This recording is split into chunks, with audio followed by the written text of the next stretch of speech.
وياي بسم الله والصلاة والسلام على رسول الله الحمد لله والصلاة والسلام على من لا نبي بعده أرضي سدواد إن شاء الله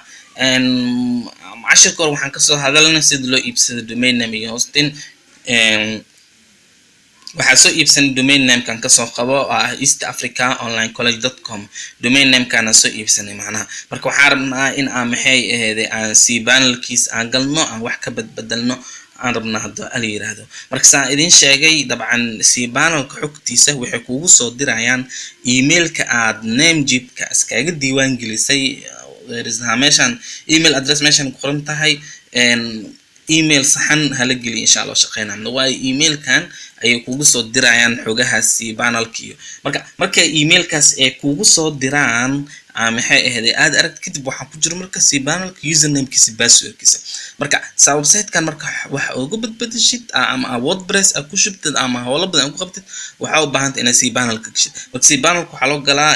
waxa qoraysaa magaca domain name-ka waa kana eastafricaonlinecollege.com kadib waxa leedahay /cpanel isla cpanel marka aad kadib waxa leedahay intern leedahay okay enter marka aad kadib waxa ku soo baxayo cpanel login-kiisa ku soo baxayo oo ah meesha maxay ahayd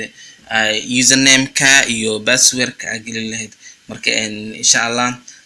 cpanel xogihiisa gelinayna kadib waxaan sii leenahay waxaan arkaynaa hadda cpanelka environment waa kana meesha waxaan gelinaynaa username-ka intan waxaan gelinaynaa password-ka insha Allah marka recording-ka waa joojinaa hadda la yiraahdo in marka aan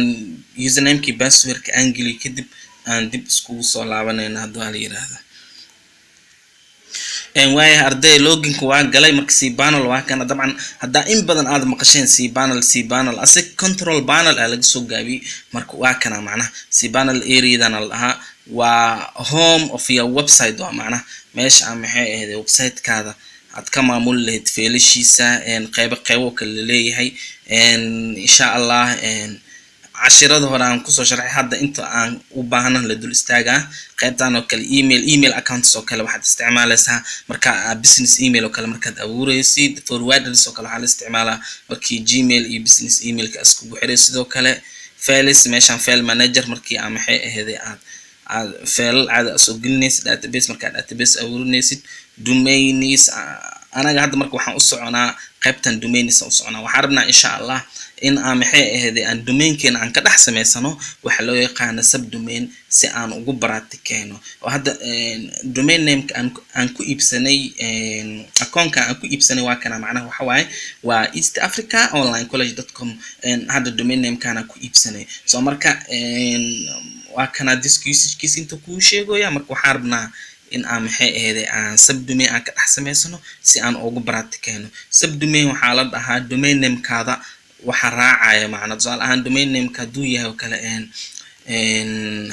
kale abbas.com oo kale haduu yahay tusaale ahaan abbas.com oo kale haduu yahay subdomain-ka waxa waaye anas wax saas ugu dhaxaysiina macna anas.abbas.com saas amal marka waa arkayna insha Allah cashirkan wuxuu ku saabsan yahay si subdomain loogu sameeyo marka waxaan tageynaa qaybta waxaan tageynaa domains-ka waa kana subdomains meesha ku dhufanayna insha Allah subdomains marka ku dhufano kadib okay akana wad direct gareynoya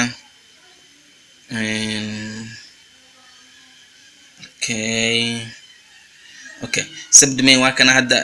domain name-keen weyn waa kana dabcan subdomain-ka iyo maxay ahayd domain name-kan wax saameyn isku yeelanayo failash ku shuban way kala madax banaan yihiin macnaha okay meeshan hadda abuurinayna hadda marka inta waxa iskaaga bixinaynaa maxay ahayd magac aragta u baxsan kartaa macna subdomain-ka aragtina salahan waxa u baxsan magac waxbarasho okay hada waxbarasho.eastafricaonlinecollege.com intaas macna hada marka create okay domain name-ka abuuro subdomain name-ka abuuro subdomain name-ka oo abuuro marka create hada marka oo abuuro meeshan oo ku soo safaa insha Allah okay subdomain name-ka waa kana wareeganoya okay wuxuu ku xiran tahay dabcan qadka speed-kiisa ku xiran tahay markii meeshan la joogo okay subdomain-ka waa kana success waa abuuratay enable https oo dhooya macnaha namejib waxyaabo ugu fiican waxa kamid ah hal sano wuxuu ku siinaa oo https oo free ah marka meeshaan waxaan ku dhufanaynaa verify https direct settings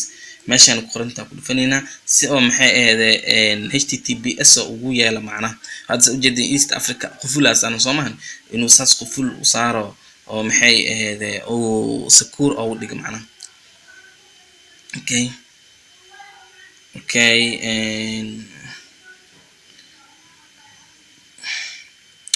waayahay waxaan rabaa inaan namejib ka aan galo oo rabaa sign is namejib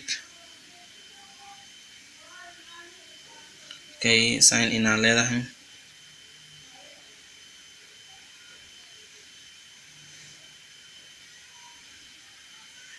inuu wareeginayo meesha hadda wuxuu geenaa marka maadaama maxay ahayd akoonka namejibka ii diray in aan maxay login ku sameey inta marka wuxuu leeyahay namejibka username-kaada iyo password-kaada geli kadib sign in marka insha Allah namejib username-kii password-kiisa gelina namejib waxa meesha aan koodar akoonka aan kiibsaday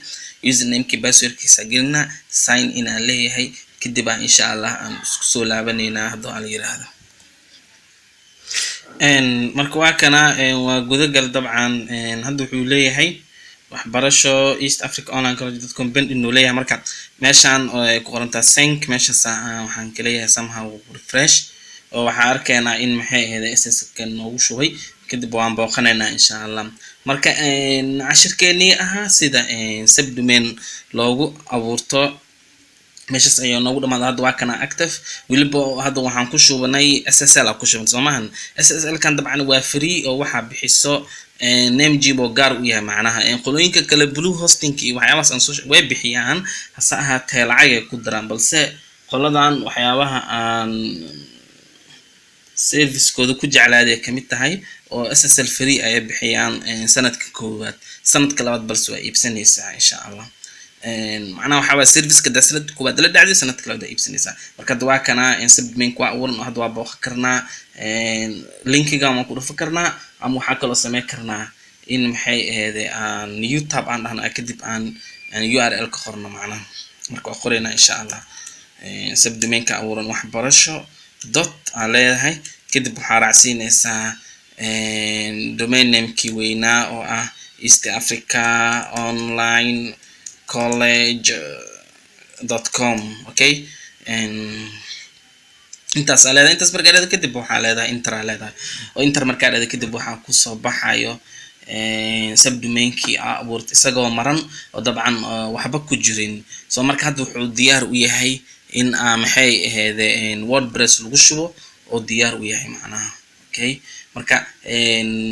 cashirka xiga aan ku qaadanayna hadda la yiraahdo si subdomain-ka WordPress loogu shubo insha Allah marka ila socda hadda la yiraahdo aad u mahadsantihiin